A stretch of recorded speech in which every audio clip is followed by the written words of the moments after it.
You've hired a lawyer, you hired him to work your car wreck case, and you wanted him to get you the compensation you deserve. But now it's stalled out. They're not returning your phone calls or emails, and you're wondering whether switching lawyers now would hurt your case or finally just get it moving. I'm Shane McGuire. I'm a personal injury lawyer here in Texas, and I'm going to walk you through the how, when, why to switch lawyers during a personal injury case if it's best for you.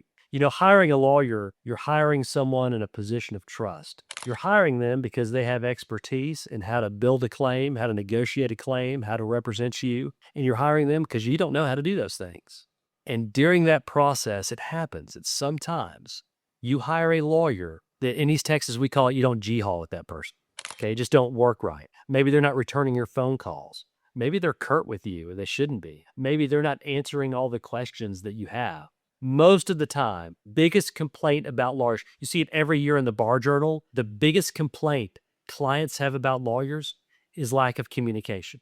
And oftentimes, that's either going to be they're not communicating with you because they just are not good at that, they're lazy, or hey, they kind of don't want to tell you what it is that's going on for whatever reason. Maybe they've screwed up. I don't know. But there's always going to be an underlying reason why somebody's not communicating with you. And none of those reasons are great. It's either going to be they don't know how to handle their business, or they've handled their business in a bad way and it doesn't reflect good on them and it's not going to work out for your case. And you just need to know all you want is someone to respond to you and be straight with you. And now you're wondering, should I switch lawyers? So I'm going to walk you through it. Okay, let's start with the first. When is it appropriate to switch lawyers during your personal injury case? Man, I hear it all the time. I bet of the hundreds of clients that I currently have at McGuire firm, man, I bet 20 or so came from other lawyers where they fired their prior lawyer and they've hired us. And over the years, I mean, it has to have happened, if not just hundreds of times, where I've represented somebody after they've terminated a prior lawyer. And I can tell you why they do it. They do it because that lawyer's not communicating with them. It's like any other relationship. How many relationships have you had where the reason for the breakup is you didn't communicate well with each other? He or she wouldn't listen. They wouldn't return calls. They're ghosting you. They're giving you the Irish goodbye. Well, lawyers shouldn't do that either, okay? And so it happens a lot of times as emails have gone out, phone calls have gone out, text messages have gone out, and people are just being unresponsive. Whether it's a paralegal, a staff member, lawyer, they're not responding to you and giving you an update on your case. When that happens, when they're not being responsive to you, there's a reason. And the reason's going to be they don't know how to handle the business of being a lawyer. They don't know how to handle the business of being a paralegal. They're overwhelmed. They have bad news they don't want to tell you. Or they're not good at managing a law firm, because believe it or not, you go to law school, you don't go to management school, and some guys just get overwhelmed with the management of the business of practicing law. But if your lawyer is not communicating with you about your case, if you're not getting touch points every 30 to 45 days from your law firm about what's going on in your case, hey, you need to ask about that. I'm not saying you need to terminate them right away. No. Call them, ask them, email them, text them, whatever you need to do, get an answer. Figure out for yourself, are they not handling their business well? Are they overwhelmed? Can they handle my case? Are they paying attention to me? You know, as a lawyer, I've got hundreds of cases. As a client, you got one. Hopefully that's all you have is one case. I had clients who they've been in like 4 or 5 car wrecks over the years, but hopefully you got one case. And I may have 500, but your one case is the most important case to you. And I'm telling you, a lot of times lawyers lose sight of that. And you don't have to stand for that. So the first time that you realize, or the first reason that you may think, okay, this is not a good fit for me, is when a lawyer's not getting in touch with you. The second sign that it might be time to switch lawyers is, man, your gut tells you there's something off. Has this ever happened to you where you can just kind of tell there's something off with the staff, with the lawyer, with the firm, something about the vibe? Does it have the right vibe? You know, Malcolm Gladwell does this pop culture type writing. I don't know if you've ever read a Malcolm Gladwell book, but it's all like, here's these vignettes about it that illustrate the principle. And one of the things he writes about is the ability of some people who are experts in a field to just make a snap judgment, like whether it's about, if you're looking at a Rolex, and an expert in watches can tell, is it a fake or is it real? Or you're looking at a painting and like an expert in art can like look at a painting and immediately tell if it's real or not. And they may just know it's a fake, but they can't tell you exactly why it's a fake. Just based on their experience, they know something's off. They can sense it. Hey, we all have that when it comes to interactions with people. You've had interactions with people and just come away with that saying, man, there's something off about this. And it may be that that person's a nice person. It may be that they're a great person, generally speaking, but in that moment and in that circumstance, it's just not right. Maybe there's something personalized or whatever, but you can tell something's not right. Hey, it is no different with your lawyer. If you're talking to your lawyer and you come away with, man, it's just not right. Or they're putting a shine on about something. They're not telling me the whole story. I don't like it. I don't trust it. Man, bad vibes is a perfectly valid reason to move on from one lawyer to another. I tell you, a third instance where it's probably wise, or you may feel like it's time to change lawyers, is when it turns out the lawyer you've hired lacks the experience and resources to pursue your claim. You know, a lot of people who are in the legal business, they think that personal injury work is easy. They see like a big settlement number, like you settled a case for $5 million or $10 million, and they think, oh man, I wish I could make a bunch of money on one of these personal injury cases. And, you know, they know some personal injury lawyers. And I have news for you. My IQ is no bigger than somebody who practices another type of law. It just happens I've been doing this about 20 years and I've been successful and I know what I'm doing in this field. But a lot of people who practice law in other areas especially think, man, I can do that. I can make money at this. And they get into it and man, they just get whipped around by some insurance company. And before they know it, they've screwed up the case. And they don't want to admit it. How often is that true in life in general? People do not want to admit that they overestimated their abilities. Well, let me tell you something. You got a big personal injury case. Do you have any idea what it costs? I mean, you don't. You have no reason to know how much it costs. So at McGuire firm right now, I have a case that where my expenses on the case, like checks I've written, okay, that Shane McGuire has written on the case, hiring experts, okay, just paying for depositions, loaning a client money because he couldn't work after a surgery. He needed supplemental help for his income. I've got a case right now where I have $145,000 out in expenses. $145,000 out in expenses. Let me tell you something. I'm a 20-year lawyer now. When I was an 8-year lawyer, that's like what I made in a year, okay? That's a lot of money. And that's one case. And it's not every case. It's like, don't have $100,000 to put on every single case. But you have to have that to put on some cases. And we don't do debt here. I mean, it's just checks we write to build the value of the case to make sure that our clients get the compensation they deserve in every single case. And man, a client comes in on a big truck wreck and some lawyer signs it up thinking they're going to make a bunch of money. And they find out real quick, hey, you know what? It turns out insurance companies don't make millions of dollars in profits just by offering millions of dollars to some, Joe Blow lawyer who just happened to send them a letter of representation. It doesn't happen. They base it on reputation and how well you work up the case and are you building risk for them. So what happens a lot of times, honestly, is it's somebody who doesn't have experience in personal injury and doesn't have the ability to carry the expenses and lacks the resources, takes on the case that they really shouldn't take. And let me tell you something, it ain't just about money. You can hire some rich family law attorney, and if they don't know who the right expert is to call to do an accident reconstruction, it ain't going to happen.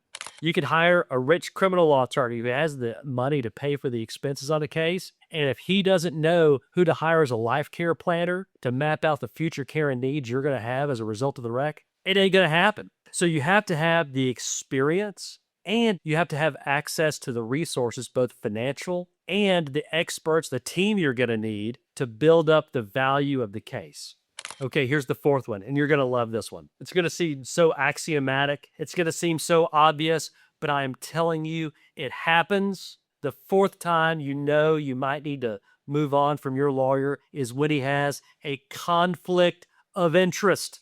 I just got a lawyer disqualified on a case who was representing an insurance company that I was suing, and she had a conflict of interest as to my client. I got her punted, and she didn't think I could. And she kind of mocked me a little bit when I filed this motion and acted like I would never get it granted. Let me tell you what happened.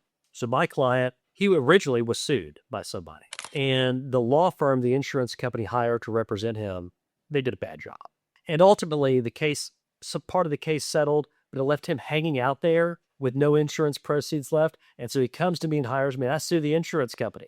The insurance company goes and hires a lawyer who had been a partner in the law firm that had represented him previously in kind of the same matter. And I said, hey, listen, Miss Lawyer, you were the managing partner at this big law firm in some tall building in Dallas when they represented my client in this underlying case. You can't represent the insurance company. You can't be adverse to my client who was your client. It's like black letter, first year law school, Texas ethics exam. You can't be adverse to a client in the same or related matter. Explained it to her. I did it nicely. I'm assuming goodwill on the other side. But hey, she didn't willingly withdraw. You know why?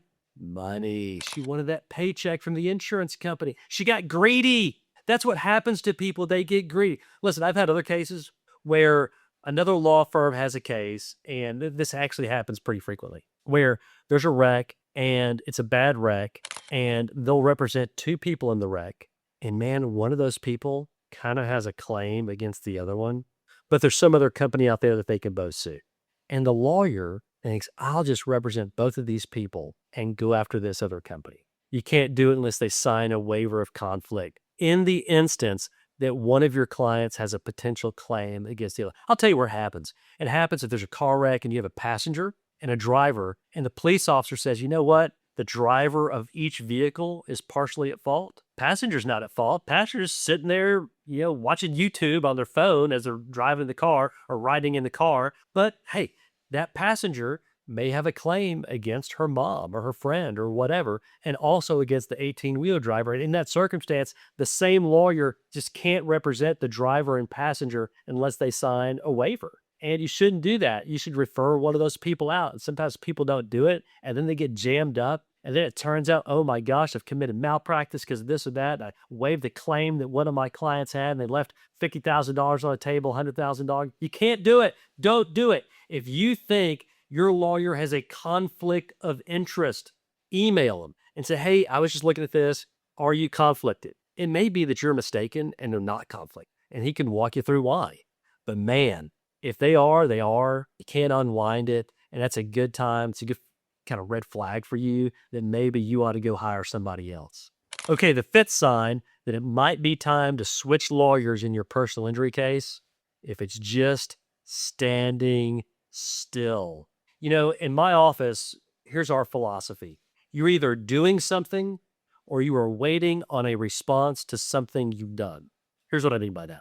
So when wreck first happens, for instance, we send a letter of representation to the at-fault driver's insurance company. We're getting you into treatment. We're getting you in to get an MRI or physical therapy or pain management, whatever it is. And we do need to wait for you to cycle through treatment before we negotiate your claim. That could be a month. It could be 6 months. I don't know. We're communicating with you along the way. At our office, we aspire to have points of communication every 30 days with every client. And if we don't do that, hey, we failed. We need to be doing that. We need to be communicating with all of our clients all the time to make sure they know we're paying attention to their file, and to make sure they know the lines of communication are always open, and to make sure we're apprised of big change that may have taken place in their lives or the case or whatever, and to make sure they stay updated along the way. So there's times, though, that we're not pushing the insurance company. You're waiting on the client to treat, but we're still monitoring, right? After that, we send a demand to the insurance company, and then we wait on the response. Listen, that 30 days, there's nothing to do. We're just waiting on the response. But we've told our client, hey, we've sent a demand. We're waiting on the response. Okay, here's what happens at a lot of law firms. Here's the stall out point. A lot of law firms, they send the demand, they get a response, and lowball offer, which is very routine with these insurance companies. And then it just sits there. It just bloody sits there. Why does it sit there? It sits there because lawyers and staff members are often slaves to the calendar. If there's not a deadline next week, people don't do something. It just sits there and it gets stale. And that's not good for your case. A case can just kind of grow stale. So here's a great example. So if you go to the ER after a wreck and you do 6 weeks of chiropractic care, that's a small case for us. That's not $1 million case. And you recover. That case is more valuable 6 to 9 months after the wreck than it is 2.5 years after the wreck. Why? Because you're in closer proximity to the injury. A jury is not going to feel sorry for you that you were sore for 6 weeks a year and a half ago. It's not going to do it. Where you can get people wound up is if you're close in proximity to the time of the wreck. So that's why it's important to keep pushing, pushing, pushing, especially when somebody's cycled through treatment. And what happens at a lot of places is they send that initial demand, they get a disappointing offer, the client's disappointed, and then the case just sits. They don't want to file suit on it. They've got a lot of other lawsuits pending. They don't want to put a staff member on it, whatever. They've got some reason, but it's laziness. At the end of the day, our job is to maximize the value of your case and get you paid. We want to get you well and get you paid. And if you're not doing that, if you're not on that every single day, all day, every day, you're not doing your job. And so what happens a lot of times is a case will stall out because a lawyer is not doing his job. Now, that doesn't mean that every case settles within a year. Hey, it doesn't. It just will not, either because of a recalcitrant insurance company or because a client has a serious ongoing medical issues, and you've got to really let that germinate. You've got to let them treat for a long time before you can really map out even what they're going to need in the future. So some cases do take a long time, but even when they're taking a long time, they shouldn't be stalled out. There's a difference between being on a long journey and being stalled on the side of the road. And you need to know whether your lawyer thinks of your case as being on a long journey on I-45 or being stalled out in the middle of Dallas. You need to know, because there's a radical difference between those two things. So if your case is stalled out and there's just nothing happening and there's no movement at all and there's no reasonable explanation from your lawyer on why that is, then it might be time to switch. So we've talked about when it may be best to switch lawyers. Let's talk about the why. At the end of the day, you're pursuing this claim to physically get better and financially get compensated. And so the best reason to switch lawyers is so you can get the compensation you deserve and not some quick so-called payday where you get a couple grand in your pocket and just move on with life when you were seriously hurt. Your goal shouldn't be to mollify some lawyer's ego. Your goal needs to be to get the most money in your pocket and the compensation you deserve from the wreck. That's the biggest reason to switch. That's why you ought to do it. The second reason you may need to switch lawyers is because communication is everything. That's true in all aspects of life. Every relationship you have with your spouse, with your kids, with your friends, your coworkers. And let me tell you something, the legal business, it is a service industry. You got to put the client first. If my client comes to me and says, I haven't heard from y'all in 6 weeks, that's a problem. I'm going to jump on that. We can't let that happen. We want to be touching base with our clients every 30 days at least. And if you've reached out to your lawyer and they're not responding back to you, man, that's a real issue. You need to alert them to that. If it's a one-off, show some grace. You don't want to judge somebody just because one mistake was made in communication. That's not the point of this. Show them some grace. Something could slip through the cracks. You're not perfect. You might have missed a call or an email or a text or something. Show them some grace. Reach out to them. But man, the biggest why is if they are not communicating. Third why for when you should switch lawyers. What if they don't know the law? Somebody who practices criminal law doesn't need to be doing car wreck law. And I got news for you. I've never, ever represented somebody in a family law case, and I never will. Because it would be malpractice for me to jump in and say, oh, I'm going to handle your divorce or child custody or whatever. Listen, I don't make single people for a living. I don't know how to do it. I wouldn't know what documents to file. It's just not what I do. I knew enough to pass the bar exam on family law 20 years ago. I don't know how to do that now. That's it. I have the minimum competency on that. I would never touch it. It would be horrible for me. You do not want me to represent you in a criminal law case. I'd be the last guy you would hire. I don't know what the rules are. I don't know what the punishment range is for this or that. I can't tell you about criminal law trials. All I know is what you know from law and order. I'm no more help than somebody else who's watched TV on criminal law. That's it. I know car wreck cases cold. I know the statute of limitations. I know the evidentiary rules. I know the filing deadlines for billing affidavits and things like that. I know what experts to hire. Man, just like it would be foolish for me to go do family law, for me to go start, drafted trust documents or something like that. That ain't me. I'm a car wreck lawyer. I'm a personal injury lawyer. And you need to run if somebody practices another area of law and they've tried to sign you up doing a car wreck case, they don't know what they're doing. 9 times out of 10, they don't know what they're doing. They're looking for a quick buck and they ought to refer it out. And if they're handling your case and don't know how to do it, you need to call a personal injury lawyer. The fourth why for changing personal injury lawyers: trust is non-negotiable. I'm going to tell you what, if your lawyer has ever lied to you, fire him on the spot immediately. Don't pass go. Don't collect $200. Done. Kaput. Send them an email. They're done. Trust is non-negotiable. Okay, so you know what? You're in the situation and you know it's not fun. It's not a great situation, but you've decided you got to change horses. Your current lawyer isn't the right one for you for whatever reason. They don't know what they're doing. They're not communicating with you. They don't have the knowledge or resources to really pursue your claim. Here's what you need to know. How do you do it? How does changing lawyers work in Texas? It's real simple. You send them an email, you send something in writing saying, I no longer need your services. Now, people will call me sometimes, say, Shane, I'm thinking about firing my other lawyer and hiring you. And I will say, nope, I'm not going to talk to you anymore. If you want to hire me, fire this other guy first. I'm not going to get involved in like interfering with somebody else's business.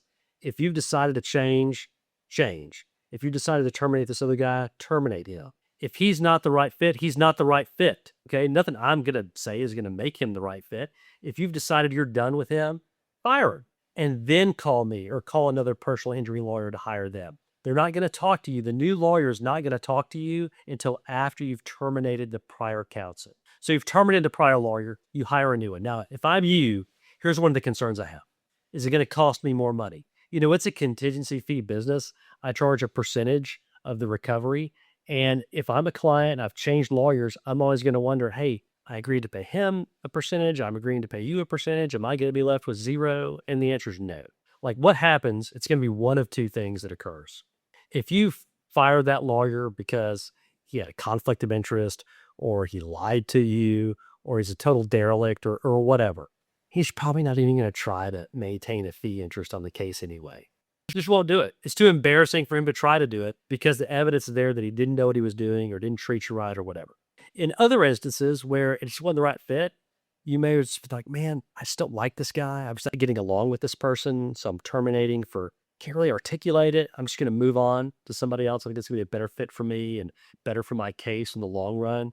That person may try to maintain a fee interest in the case, but it's going to come out of the new lawyer's fee. So like when I sign up a case and they've terminated another lawyer, if I've got to pay that other lawyer some money, that's fine. It's going to cost me money. It's not going to cost you money. It's not going to cost the client any additional money to hire a new lawyer when the first lawyer wasn't working out. All right, so listen, you ought to ask yourself, you have a lawyer right now and you're thinking about switching, you're thinking about firing your current lawyer and hiring a personal injury lawyer here in Texas, there's a couple questions I think you ought to ask. The first thing I want you to ask yourself is, have I shared my concerns with my lawyer directly? You really ought to do that. You owe that to your lawyer. Like I said before, they might have had an off day. There might have been some miscommunication about something. Show some grace. Make sure you've let your lawyer's office know what your concern is. They might address it, and you might not switch lawyers. The second thing I want you to ask yourself is, have I given them an opportunity to fix the problem? Like I said, there's all kinds of miscommunication that can happen. It's the practice of law, not the perfection of law, right? And so it could be that there was just some miscommunication one day. Give them an opportunity to rectify it. Hopefully the relationship's restored and you have even more confidence in your lawyer and everything's great and you don't have to switch. All right, the third thing I want you to ask yourself if you're thinking about changing lawyers is this: what am I not getting that I feel like I need? Is it emotional support?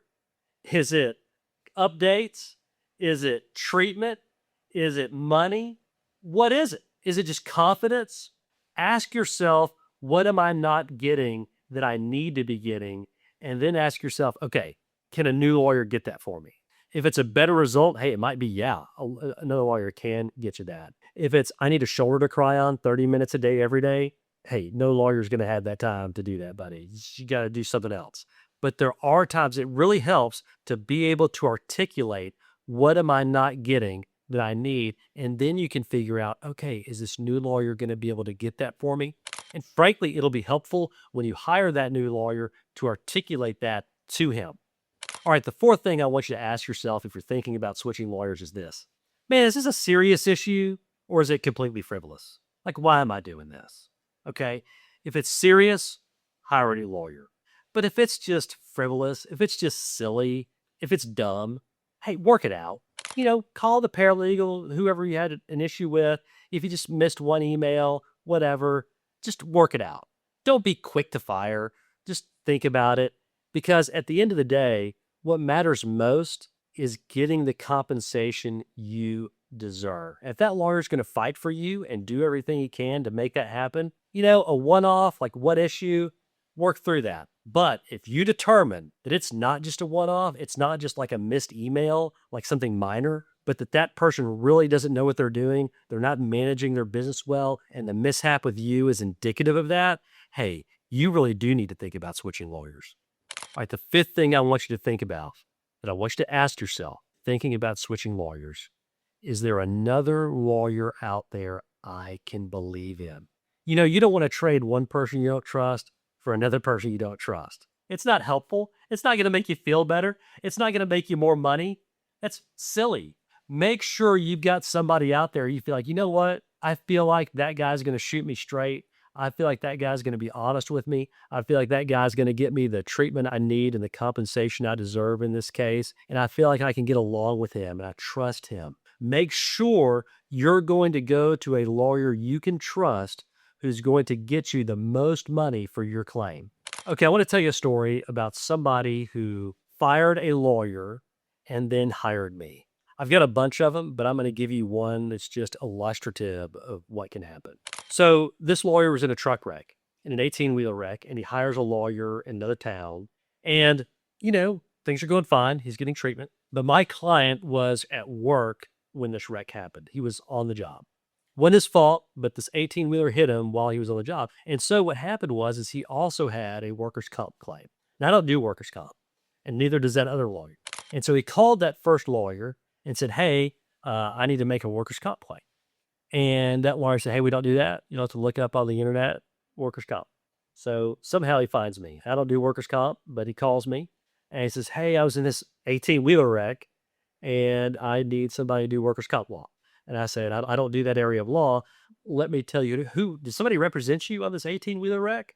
Yeah, they do, but they told me that they don't do comp and just told me to call around. I said, hey, that's bananas. Your 18-wheeler lawyer should be calling somebody for you to get a workers' comp lawyer set up for you. That's crazy. So, hey, I sent him to a comp lawyer.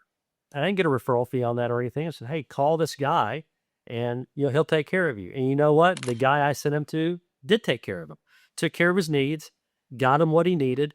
And he called that original lawyer and said, why didn't y'all just refer me to a comp lawyer? Or he tried to do that, but they didn't return his calls. And then they didn't return his emails. And the relationship deteriorated with that original law firm over a period of 6 months. And then he calls me. Now, why did he call me? He called me because I answered the phone. I was nice to him. I treated him with respect. And even though it made zero money for me, I got him to where he needed to go. And so because I treated somebody with respect, like a real person, and treated this business as a customer service, kind of public-facing business, he liked that. And he said, I could trust this guy. He helped me without getting paid. So he called me up, said, Shane, I fired this other law firm, and I'm hiring you. And we settled this case for a bunch of money.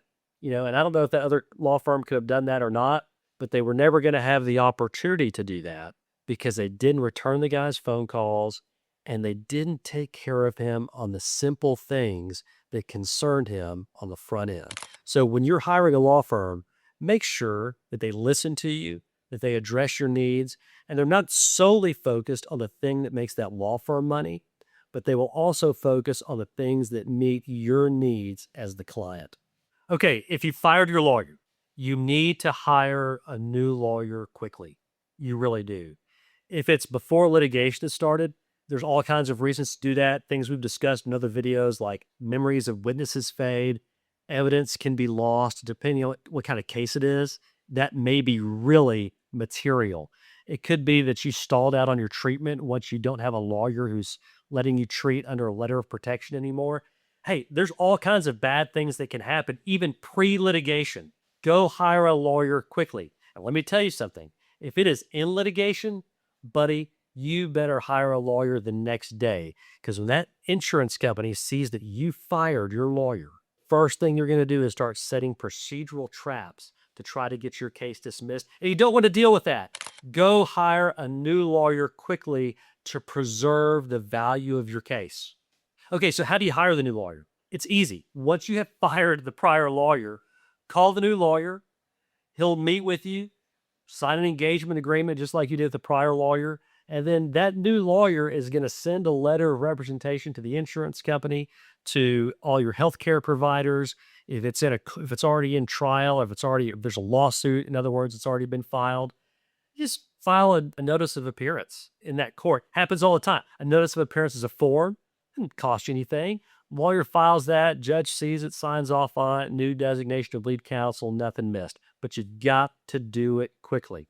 Never forget, this is your case, not your lawyer's case. And so it is imperative that you protect your rights. And so if you're not getting the treatment you need and deserve from your lawyer, it is okay to switch. Now, I want you to pay attention to my next video. Do this if the at-fault driver tries to blame you. In that video, we're going to show you how to protect your rights and preserve your claim anytime the at-fault driver starts blaming you for a wreck they caused.